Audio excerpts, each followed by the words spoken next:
Okay, garden update July 3rd. That is one of the walls that Josh has built to protect the gardens. Uh, there's the beautiful fence, and he's working on that side of the wall with all of these stones. A much bigger job because it has to go up really high, and some of the rocks are too heavy for him to lift by himself. So, anyways, I haven't posted in a while because this fence that's here to protect us from the cinghiale, which is a wild boar, well, they got me. So a day before Josh got this fence up, the cinghiale came in and kind of destroyed a lot of my garden. So, but I'll give an update. So tomatoes, huge. You can see some are turning orange. I've harvested a ton off of this plant, or those two plants. I had lettuce in there. Cinghiale got the lettuce, and those are kitchen scallions. They got that lettuce too. They literally ate the top off of it. So I will pull that shortly. More tomatoes, growing huge. I've harvested a ton off of here. You can see some are in the process of turning orange. Cherry tomatoes, I pull probably 100 to 150 off of those a day. Probably shouldn't have done 6 plants. This is the zucchini flowers. This is what they look like. They're great roasted, or not roasted, battered and fried. So you see them in there. You need about 30 to 40 to actually make a meal out of it. So I save them up in the refrigerator, and then we do batches of them. This is a watermelon climbing up the wall. And yes, there are watermelon in there. They're so cute. Cinghiale did not get here. These are those red and white beans right there. I've harvested about half a basket. I'm gonna pull them soon. You can see they're all turning yellow. And then when these beets are done, I'm going to do yellow squash going up the trellis. There's a Larry. These are long beans. I don't know if anyone has ever seen a long bean before, but they can be, I don't know, a foot and a half long. See, they just kind of hang there. They're pretty wild. These are pole beans. I'm doing pole beans there because this is where my cauliflower had been. And when I pulled it up, I needed something to succession plant it. And the recommendation was beans because it adds nitrogen back into your soil. So the beans, I think, went in about a week ago, and they're doing good. This is chechi, so chickpeas. I have a baby sprouting in the back. These were started about 2 weeks ago. I actually ended up doing more beds of these because I found out that each plant only does about 30 beans, which there's 2 beans to a pod. So that's about 60 beans. And if I wanted to make homemade hummus and stuff, I needed way more than 10 plants. So I'll show you those. This is honeydew melon. So you'll see Josh put, let me see if I can get a good angle on it. Josh put these metal things going up so the melons will grow up that vine, hang down below, and then I'll put a hammock on them. These are cantaloupe. These have been in the ground, about a week and a half, 2 weeks, and they are growing like gangbusters. And then this bed is all pumpkin. You'll see I have a male flower. He's the second male flower I've gotten. No female flowers yet, but lots of male ones. So 4 pumpkins. These are the 8-kilo pumpkins. So they again will grow up this trellis and then hang down through it. This was the carrot bed. It's now a new batch of carrots. So I have 3 rows of carrots in there. And I got a pretty good harvest, and some that actually looked like carrots. So I was pretty impressed. The corn. I don't know if you can see how tall the corn is. Some of them are at least 8 feet tall. I have been hand pollinating them by taking the pollen off of those tassels and then putting them onto the silks. So you see I have corn. I have some new silks coming out over here that will need to get pollinated. So the cinghiale, well, they're boar and they like root vegetables. So this potato plant had been huge. He was probably, I don't know, 4 feet tall. He had the beautiful flowers on it. They knocked this over, destroyed it, but it looks like there's enough still there that it is maybe going to survive. And then I have a new one coming up. This blue bag is a good representation of what they did. So if you look right here, you can see the 2 tusk holes. So they literally picked up these bags. They are 25-gallon bags. They picked them up by their tusks and they threw them over the wall to the neighbor's house and then went over there and ravished them. So I lost all the potatoes that were in that bag. There was another bag. What color was the other bag? Green. The green bag is destroyed. They literally tossed it off of that hill right there. We found it down at the bottom, destroyed. They got this bag too. This bag had been really tall and I just put more dirt in it and it started to come back to life. So maybe I'll get some fall potatoes out of it.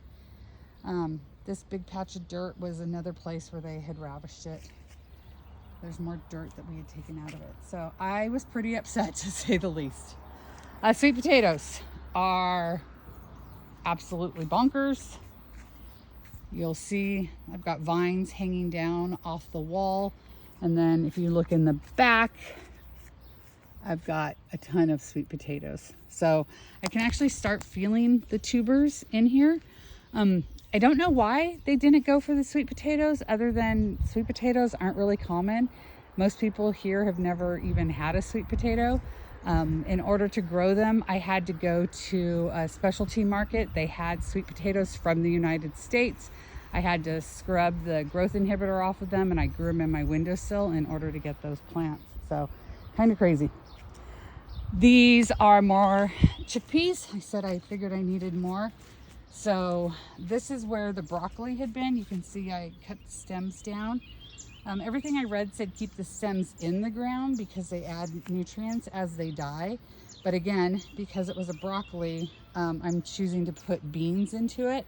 So all 4 rows of those are beans. These are the Romanesque broccoli. We've eaten one. Let me see if I can get a cute picture. He's a good one. So there is a Romanesque broccoli with his fractals. They have gotten infected with jumping fleas, these little black fleas, maybe you can see some, that jump, and they basically eat the leaves and make it look like buckshot, and then they suck on the sweet morsels of the broccoli. Cayenne. So I have so many cayenne peppers growing. They love the heat. This is a calabrese, and I have tons of calabrese over on that guy. You can see the little ones, and he's flowering. The other bed that I was most upset about was this bed. This is my asparagus. Look, I'm gonna start crying. Okay. You'll see it's very different. Before it had a strip going down the middle. There were still rounds where each one of the crowns were. And they came in here and ate and dug up this bed pretty extensively. So what I did is I'm trying to rehab as much as I can. And I'm happy to say I do have new growth. I took down the part that was separating these and have just made one big bed.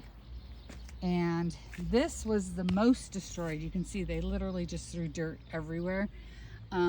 And yet something is growing. So the one that we were most concerned with was this corner one. We thought for sure they had gotten the crown, but they didn't. And you'll see there's new asparagus. This is the artichoke bed. We have had more artichokes. We give them away. Like we've just had a lot of artichokes. So I'm letting these guys flower. You'll see they're dying. They did not like the heat. We had here in Europe about a 2.5 week heat wave, and the artichokes struggled. So that's why they're really thinned out right now. And I am allowing these just to go to flower. You'll see, so these are the green ones. Just to kind of give them a break, maybe hoping for another batch of artichokes in a couple weeks, but for now, I'd say each plant, I have 8 of those, 5 of these. I'd say each plant gave us 5 to 8 artichokes, so we ate those for quite a while. Tomatoes, more tomatoes. These guys are funky looking. They are definitely bizarre looking tomato. I don't think I would grow these again. Very hard to manage the plant. Cucumbers got off to a really slow start.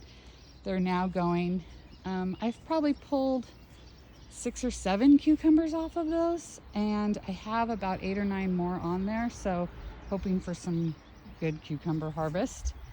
A different tomato, let's see, they're turning red. These are the larger ones, doing great. The Pomodoro, I think they look like little pumpkins. I have some inside that I'm gonna make sugo with today. And they're at least 5'5", because I'm 5'5", and that plant is as tall as I am. Peppers are in here. That will be a yellow pepper. He's almost ready. More peppers. They hated the heat wave. I mean, hated the heat wave. You'll see there's a dead pepper back there. So these are sunshades that we have up during the heat of the day, during the heat waves. Yesterday it poured rain, so we took them down. We were very grateful for the rain. But let's see, I think I saw a pepper over here who was not happy. Let's see. Oh no, those all look good. So this side is red, this side is yellow. 3 of each. Everyone has tons of bell peppers on it, hoping for a good bell pepper harvest soon. Zucchini, I probably pull 3 to 5 zucchinis a day and literally just give them away. So that is the update. Ignore the hoses. My garden took a beating from the cinghiale. They got my potatoes, my asparagus, they got lettuce. They ate all the radishes. So those 2 beds over on the left-hand side had originally been all radishes. They ate all the radishes. Yeah, so we have a radio now that we turn on at night. We have the gate that Josh is working on. So we were told 1 meter. They can't jump more than that. So that fence, that gate is 1 meter. And all this is new. Like, Josh built this by himself. It's pretty incredible what my husband knows how to do. And then this one here, what he's going to do is stagger it so it's high, you know, up here, and then kind of staggers down, because they can't jump up from down there, but they could jump over. So, and then I'll put flower pots on it in order to keep them out. But this is the gate, and Josh is looking for an antique lock for it. And that's the update. Everything is just going gangbusters. I don't know what adjectives to use to describe how crazy my tomatoes are, though. Have a great day.